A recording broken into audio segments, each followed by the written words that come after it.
जय श्री हरि विष्णु। नमस्कार फ्रेंड्स, कैसे हैं आप सब। आशा करती हूँ सभी बहुत अच्छे होंगे। मैं पूजा वेलकम करती हूँ आप सभी का आपके अपने यूट्यूब चैनल अंकित वास्तु ज्ञान में। फ्रेंड्स, आज मैं आपको इस वीडियो के माध्यम से तीसरे अध्याय वैशाख महात्म्य कथा का श्रवण करवाने जा रही हूँ।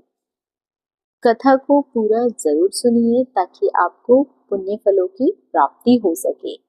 बाकी के अध्याय हमारे चैनल पर डल चुके हैं। पहला दूसरा अध्याय आप लिंक डिस्क्रिप्शन बॉक्स से चेक कर सकते हैं। तीसरा अध्याय इस प्रकार है।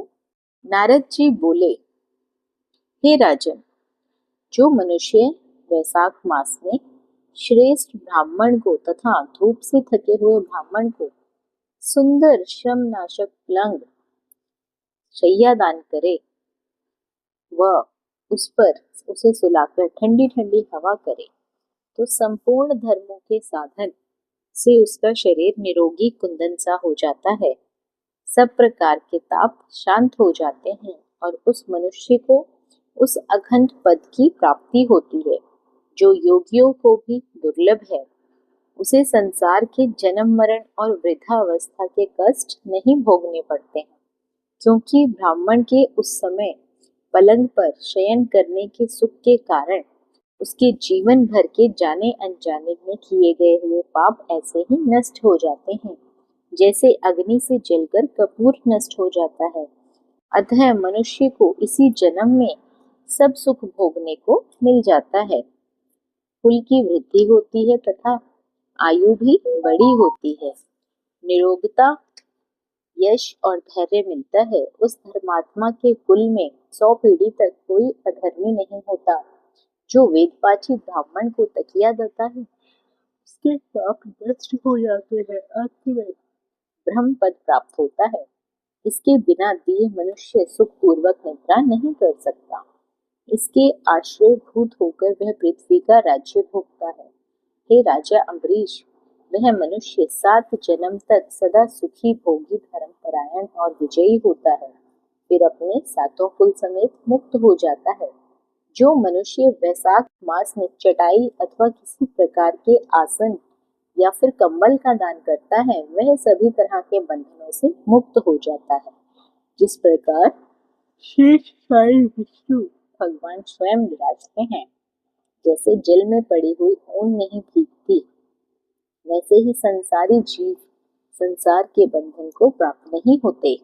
चटाई पर सुख पूर्वक निद्रा आने से दुख और परिश्रम दूर हो जाता है। वैशाख में कंबल दान करने से अकाल मृत्यु का डर भी खत्म हो जाता है। मनुष्य 100 वर्ष तक जीवित रहता है और निसंदेह मुक्ति को प्राप्त होता है। धूप से व्याकुल ब्राह्मण को जो मनुष्य पतला वस्त्र देता है, उसकी पूर्ण आयु होती है और परलोक में परम गति की प्राप्ति होती है। कपूर शरीर के भीतर की गर्मी को दूर करता है, अतः कपूर का दान करने से मोक्ष की प्राप्ति होती है। इसी के साथ दुख नाश होते हैं। और जो ब्राह्मण को फूल और कुमकुम का दान करता है, वह सार्वभौम राजा होता है और सब प्राणी उसकी आज्ञा में रहते हैं। पुत्र तथा पौत्र आदि से युक्त होकर वह सब भोगों को भोगकर मोक्ष पाता है। चंदन के सेवन से त्वचा और हड्डी का संताप तत्काल दूर होता है। अतः जो चंदन दान करता है वह तीनों तापों से दूर हो मोक्ष पाता है। जो जल में भीगी हुई खस, चंपा या कुशा का दान करता है, उसके सब पाप और दुख दूर हो जाते हैं। वह प्राणी सब प्रकार के सुख भोगता है। सब देवता उसकी सहायता करते हैं। गोरोचरो और कस्तूरी दान करने वाले तीनों तापों से छूट मुक्त हो जाता है। जो तांबुल और कपूर का दान करता है, वह पृथ्वी पर सार्वभौम राजा सुख भोगकर स्वयं निर्माण पद की प्राप्ति करता है। फिर 7 कुल समेत विष्णु लोक को जाता है। जो प्राणी विश्राम का मंडप बनाकर ब्राह्मण को दान करता है, उसका पुण्य फल कहने की तो मेरी सामर्थ्य ही नहीं है। जो मनुष्य छाया मंडप बनवाकर भीतर बालू बिछाकर उसमें प्याऊ लगाकर दान करता है, वह स्वर्गलोक का स्वामी होता है। जो मनुष्य मार्ग में बाग बगीचे, कुआं, झोपड़ी, तालाब और प्याऊ बनवाता है, वह बड़ा ही धर्मात्मा होता है और यही सत्कर्म उसके पुत्र होते हैं। संतान 7 प्रकार की कही है। नंबर 1 उत्तम शास्त्रों को सुनना, नंबर 2 तीर्थ यात्रा, तीसरा सत्संग, चौथा जलदान, पांचवा अन्नदान, छठवां पीपल का पेड़ लगाना, सातवां पुत्र का होना। यह 7 प्रकार की संतान वेद वेताओं में लिखी हैं। इसीलिए संतान की इच्छा करने वालों को इनमें से कोई भी एक कर्म अवश्य ही करना चाहिए। पशु पक्षी मृग और वृक्ष नहीं मिलता है, फिर मनुष्यों का तो क्या ही कहना। जो मनुष्य सुपारी, नागबली, कपूर और अगर सहित पान का दान करता है, वह निश्चय ही शारीरिक पापों से मुक्त होकर यश, धैर्य और लक्ष्मी को प्राप्त करता है। जो रोगी देता है वह रोग मुक्त हो जाता है, जो निरोगी देता है वह मोक्ष पाता है। जो मनुष्य तापनाशक छाछ का दान करता है, वह विद्यावान और धनवान होता है। जो जंबीरी का रस और नमक डालकर अरुचि नाशक छाछ का दान करता है, वह मोक्ष पाता है। जो गर्मी से व्याकुल ब्राह्मण को दही की लस्सी पिलाता है, उसके पुण्य का फल कहने का मुझ में सामर्थ्य नहीं है। जो मनुष्य चावल का दान करता है, उसकी आयु बड़ी होती है। जो गौ के घी का दान करता है, वह अश्वमेध यज्ञ के बराबर फल पाता है।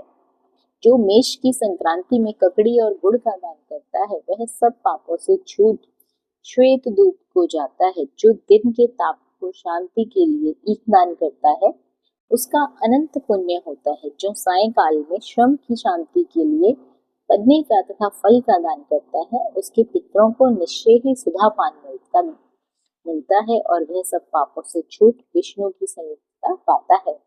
जो पके हुए आम के फल और पन्ने का दान करता है, उसके सभी पाप निश्चय ही दूर हो जाते हैं। तो ये था कथा का तीसरा अध्याय। आशा करती हूँ कथा कहानियां आप लोगों को जरूर अच्छी लगती होंगी। वीडियो पसंद आई हो तो वीडियो को लाइक और शेयर जरूर करें। चैनल पर पहली बार आए हैं तो सब्सक्राइब करना बिल्कुल ना भूलिए। बने रहिए आपके अपने YouTube चैनल अंकित वास्तु ज्ञान में। धन्यवाद।